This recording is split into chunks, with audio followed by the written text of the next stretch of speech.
Kwa hiyo utajiri kama utajiri wa hakika humo. Zingatia hizo dawa. Hivi mganga alisema ipi ndio hakunywa? God have mercy upon us. Kunywa hii ya kuoga. Washa sahau. Sasa wangeniandikia tu. Ngoja. Ngoja nilambe, itakuwa tamu, itakuwa yako. This man.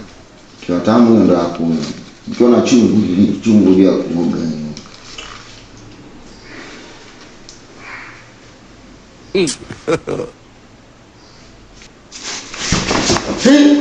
A few moments later. Mambo utafuta utajiri atakuja kuniua.